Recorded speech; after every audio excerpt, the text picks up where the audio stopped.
Welcome back to another Archetype video. You're watching the Wondercat channel. Today we're going to be dissecting the color yellow and how the color is shaping up. The first two were definitely fun to ponder, and with this video we're officially halfway through the colors. The video is about a week behind now, but we're finally getting into it. Let's get it started, shall we? So, starting off, we're going to touch on Birdfolk. This archetype is fairly small in comparison to the others, but it does put in work. Released in set 2 with Air Sniper Breeze, the card was an amazing early check into purple, and I personally ran it to great success in my sideboard. Scout Crondale is an amazing support card as a rare, but sadly sees no play due to the lack of other current Birdfolk available. The X rare for the set would prove to be more interested in 2-cost shenanigans, something that does very little for the archetype itself, at least at the moment. Currently, Raphael only digs for 2 Birdfolk targets and 2 yellow magic, Drowsy Fumes and Topaz Radiance. Of course, there are other 2-cost targets in other archetypes, but diluting the list ruins the efficiency of both Crondale triggers and Eagle Rider. Speaking of Eagle Rider, set 3 gave us Eagle Rider, another decent rare that cares about fellow Birdfolk, but yet again, we have very little to benefit off of. The best Birdfolk card came to us, however, in set 4 with Barask, a cheap yellow rare that on summon would either ramp a core or draw us a card.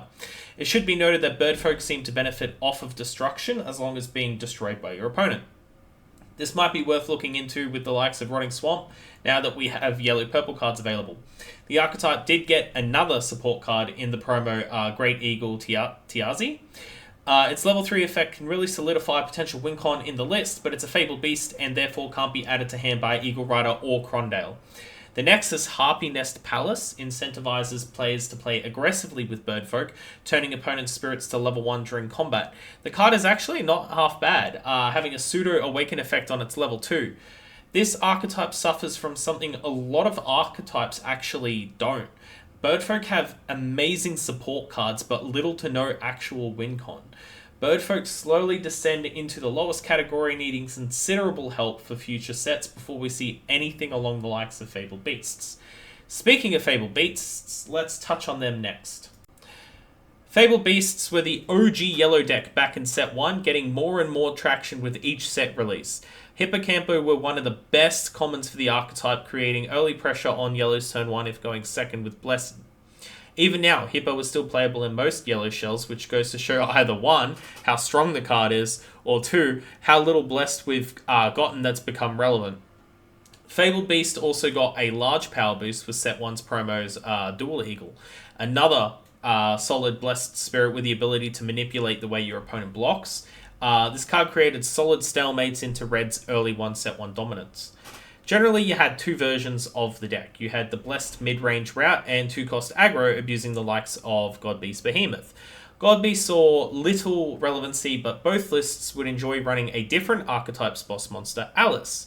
Alice definitely benefited more off the 2-cost go wide strategy, but her ability to basically become a removal spell on attack made her good enough to run in even mid-range shells. Set 2 gave us the card Crocodile, another great Blessed Spirit, in a deck that really cared about its soul core. Love the art in this little guy. Set 3 released the deck's big boss monster, Gembu. Whilst an expensively costed spirit, 4 reduction wasn't hard to achieve, and you could instantly start profiting off its attack step trigger from level 1. This card became really problematic in the tournament scene, just absolutely snowballing the entire meta. As the idea of running spirits with no abilities was generally not worth doing for the sake of matching up against Gembu. With that being said, the deck became even more popular and people were forced to start sideboarding vanilla creatures to help deal with his ability late game. I remember an event where this card had shot up to around $40 to $50 for a while, and even after that, it was still sitting at around $30 for a few months. Set 4, the deck wasn't nearly as oppressive. Fabled Beasts dropped off a little bit, but it got even more solid support with Hunden being printed. I've previously praised how much I love this card. Not one part of its text is wasted. It benefits more off being in a Fabled Beast shell. So Fabled Beasts have multitudes of spirits to choose from, and with the likes of Flying Turtle, Hunden, Phantasmal Paradise, it keeps up in card draw power that Red has. Set 5 gave us a light sprinkling of Fabled Beasts, nothing too fancy. Taowu gave us a 5-star yellow list contender that I've previously covered. It's a Blessed Spirit too, which is cool. The ability to top deck specific cards for your other spirits is nifty. Synergy galore. Too bad this only really works well with Flying Turtle in Fable Beast lists, which is realistically far too gimmicky these days to be run. Cat Aether is another great addition to any Fable Beast list, giving another spirit astral on summon for the turn as long as it has one symbol. Probably decent as a 1 or 2 of in mid-range. I don't think it's good enough to run a full playset in a proper Fable Beast deck. You could very much look at this as the Fable Beast equivalent to a Joker, which is pretty cool. Dark Ibex was also printed, and probably the most interesting card printed for set 5 in terms of Fabled Beasts. It is a yellow card with purple reduction. Its effect allowing you to recycle a core from your reserve into your life when it dies throws off combat math, and if you are playing purple, you get to draw a card too. Definitely an aggro-inspired card.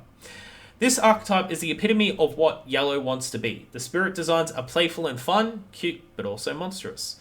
The magic also feels unique to its colour. Fabled Beasts sit proudly upon the meta-defining archetypes and is probably the most common yellow list you'd run into due to the nature of its support and shell consistency.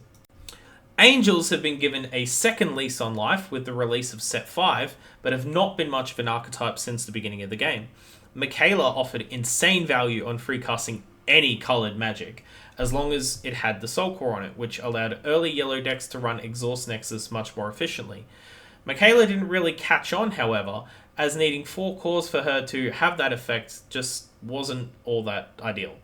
Set 2 released the Void Lords, and whilst Acedia was a really cool Luster Angel, wasn't nearly good enough to be a boss monster.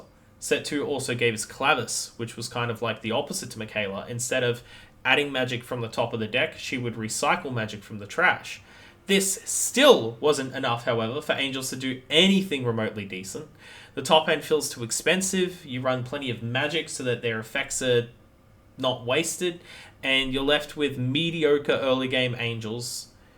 Set 3 released Flagellum, which turned Exhaust Nexus into an actual threat, a 5k BP reduction on swing with Luster. The archetype starts to take flight. Set 4 seems to have taken a step back though, or at least started showing where Angels truly lied, with both Resignation Angel and Rearing Angel caring specifically about 2-costed spirits. The X-Rare for the set as well, Flora Serra, also cares about 2-costed spirits, and whilst caring about Luster, doesn't care about magic. So, yeah, you can see what I'm getting at. There's a lot of really conflicting things going on here. At the same time, we even got a support spell, Key of Intrusion, an 8 cost with 3 reduction, or a 4 cost if used during the main phase, turning it to a potential 1-drop. Seems interesting. What does it do? Well, for the low price of 1 core, you can dig 4 cards for an Angel, add it to your hand, trash the rest. Seems okay with Clavis, maybe. But I've never seen Clavis played, and whilst I've seen Key of Intrusion played, I've never seen it played during the main phase. The opportunity cost of being able to drop something by 8k with Luster, or 10k even with Flagellum, makes the card almost useless in the main step, even for 1 core. Especially considering it's not even guaranteed you hit something. I guess the idea is being able to play it for in the main for 1. Hopefully you hit a Clavis, or you have 1 in hand already. Then you play Clavis to recycle it. I don't see it happening though. Clavis costing 5 cores minimum is far too expensive to be playing around with this sort of interaction, and Clavis's thresholds just aren't, BP thresholds just aren't even all that great either, to be honest. It seems like the Angel archetype was kind of thrown in 180 in design, and we've been left trying to build something that either cares about 2 costs or magic. Maybe they felt in testing that the spell-slinging nature of Angels weren't really pulling its weight and decided to go in a different direction. But as soon as I say that, Set 5 has turned around and given us Aglaia, a prime Luster Angel who was obviously printed to help push the new yellow-white archetype. Set 5 also released Goddess Estrina, a Light Guider Angel, and doesn't look to be useful in any sort of Angel archetype list, though the card does seem solid in testing. Angels don't seem to be going anywhere anytime soon, especially in terms of being an actual deck or an archetype of a deck, or being just a solid archetype in general. The best thing the archetype has going for it is the SPRs, for sure. Some of the most beautiful art in this game, truly embracing what we see angels as being, these beings of divinity and beauty. Angels fly into the janky on good days, as we currently don't have a proper devoted style of the archetype. The 2-cost angel list will most likely consist of better support cards from other archetypes to help the early game, and Luster Angels is pretty gimmicky. Resignation Angel being able to untap all level 2 spirits does seem like an interesting way to get around running Royal Potion, however. It does also include your opponent's spirits. The chances it's relevant is low, but it is something to consider. Other landers are probably my favourite archetype in yellow, at least from a design perspective. Piggybacking off the Alice in Wonderland story, set 1 gave us Wonderland Alice. Between the few commons and uncommons that came with her in the set, and a couple even showed up in the starter deck, it was obvious that the archetype was based on chess pieces and the Red Queen's loyal subjects. The archetype didn't really exist at this point, but Alice was definitely a strong contender for a boss monster, being the best choice for most yellow decks top end in the early stages of BSS. Set 2's release did an insane amount of work for the archetype, printing both King Charles and Arcana Joker, 2 very strong 5-drops that could create an Otherlander shell just on their own. Joker's ability to swing unblockable had only been seen before with Derm Diner, and considering how much easier it was to summon Joker, he definitely created pressure on the opponent to find some form of instant speed, flash speed removal spell. Charles, on the other hand, started leaning heavily into what would be the Otherlander's true archetype identity, gambling. By flipping a similarly costed spirit off the top of your deck, he could free cast it, or it gets sent to the trash. Meaning that with summoning a Charles, the odds of free casting a Joker was never too far away. The archetype got some more on-flavor support cards, but nothing too fancy. Set 3, however, finally gave us the Red Queen, and whilst her ability is amazing, it came with the caveat of being forced to run Topaz Sanctuary. Topaz Sanctuary wasn't really worth playing to benefit off of this, so whilst the Queen was strong, she was usually left behind when deck building so that players weren't forced into putting dead cards into the deck. That being said, Amethyst Sanctuary actually put more work into this list, helping manipulate the top of your deck for flips, with our next card being mentioned, Dumpty. Dumpty was probably the best card to be printed for Otherlanders so far. A cheapish costed spirit that would usually replace himself on entering, plus drawing another card when being destroyed as long as he had 2 cores on him. The card being run alongside Charles gave this yellow archetype an amazingly fast-paced consistency without having to run nexuses like Fabled Beasts do. Set 4 gave us Mock Genbu, turning Genbu into an Otherlander, which was unexpected. And Eat Me Cakes was printed for this card, as every Ascend 2-costed spirit had that uncommon printed to help them with the summoning. It wouldn't really help the identity of the deck, however. Set 5 also printed a single Skybinder Otherlander card, Cheshire Soul, another version of Cheshire Cat, that was printed in Set 3 and was actually inspiration for this channel's name and logo. It should be noted that Cheshire Cat definitely seems to fit the 2-cost Angel Shell better than Otherlanders, which is a little disappointing, as Otherlanders don't have much of an affinity for their magic. Otherlanders sit comfortably in our good but not great tier. Problem is, the deck is filled with so many when summoned effects. Playing against any red list with a playset of Starblessed Draw, you're shooting yourself in the foot just by playing. The archetype has solid spirits, great synergies, and an actual identity for its playstyle, but is far too weak for the competitive nature of BSS, at least as it stands right now. I had decent success between Set 3 and Set 4, but without more support lately, it has fallen off. Red Queen was a letdown, and whilst Alice is a strong card, her cost is actually anti-synergy with the majority of the list and will be a dead card on Charles flips and Dumpty flips. Either way I look at it, the archetype is good. It's just needing a little bit more of a push, so it'll sit in the middle of the ranking. The next archetype is going to be short and sweet for a couple of reasons. Double O Ava or Yellow Purple Ava. The archetype basically lives and breathes to support the Ava 1 cards. I have already covered a deck tech on this archetype kind of list sort of thing.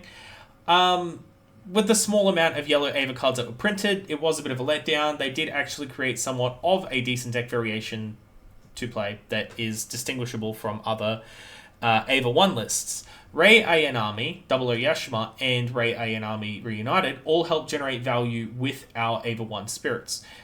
Playing this specific variation of Ava 1, we are able to filter through our deck with self-mill, picking and choosing what we need for the situation on board. Double O Miracle, as a yellow card, even comboed well with purple removal, being an easy choice target to destroy with Deadly Balance and still gets its filter effect off. The yellow inclusion usually helps keep your Ava 1 spirits on board and allows access to Blessed, keeping us in the game longer. As I said, I've made a deck list on it, don't really need to go too in-depth for this. I'm going to put it straight into the solid playable archetype, as the majority of the deck will be strong Ava 1 cards. It could be placed lower due to the lack of support moving forward, but currently the deck and archetype itself is pretty strong.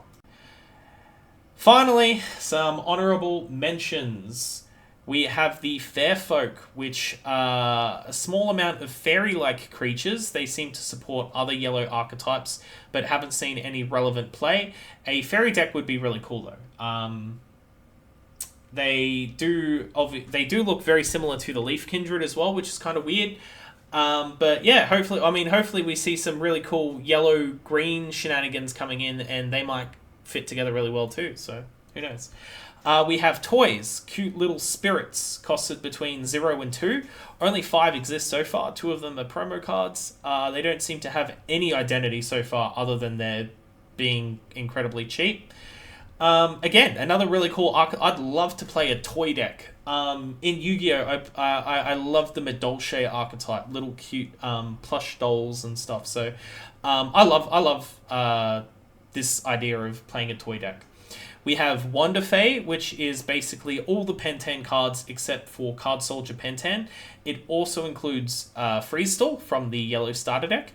I don't know what the idea of this particular archetype is. It could just be another support group. Yeah, it's a bit of a weird archetype, to be honest. Lyric Birds are all the Pentan cards, but it also includes Caladrius. A cute little bird deck might be fun to play, and even BSS lately has been cracking jokes or mentioning about, do we have enough cards to make a Pentan deck? That would be awesome. I do remember pulling Pentan early alongside the Flying Turtle and thinking like, oh, these penguins are so cute. So having a fully built Pentan deck would be pretty cool. But again, like, we just don't have that kind of proper shell for it to do what it would need to do to be an actual deck, It is the Pentans are actually kind of like a mini poster child for it as well, having cool pro modes like Labyrinth was recently printed, a Volcanic Canyon was, and Ice Shield from online tournaments. A little tidbit about the yellow-purple, I wouldn't really say archetype, but bunch of cards that were released in Set 5. They are more or less just extra undead support that mixes the two colors. The cards do have a very apparent gambling flavor to them, between the likes of Underworld Casino, Grim Gambler, Lost Chip, and one of the coolest arts from the Set 5 SPRs, Game of Destruction. But the cards don't have that sort of gameplay like the other landers do. Whilst the flavor is indeed there, it's kind of a flavor fail. At least it is right now. Other landers' ability to flip things, wanting to manipulate the top of the deck, that is what gambling is. It's betting that you can expand your board and gain more traction as long as you're willing to play those odds. Grim Gambler doesn't do this. Underworld Casino doesn't do this. Lost Chip doesn't do this. Game of Destruction doesn't do this. I love what the cards look like and the story that they're telling, but they just don't give off that kind of gambling feeling. But yeah, that's the history of yellow, at least for now anyway. Next color we will be covering is white. which is actually going to be an interesting one. A color full of taxing effects, bouncing abilities, and armor. I'm super excited to see what Birdfolk we do get in the future, however. Hopefully receiving both a solid win con for that deck and one for Pentan. Toys would be super cool as well, but I'm afraid how niche that the archetype is, it may have to wait a while before we get to see a set that supports it, like most sets support our regular archetypes like Angels and Fabled Beasts. But that's going to be all for today. Hopefully I covered everything that is of importance for this color, and I had done it justice. Yellow has seen its day in the sun meta-wise and will hopefully continue to thrive moving forward, even if I'm not the one that is focused on playing it. But until next time, friends, ta-ta.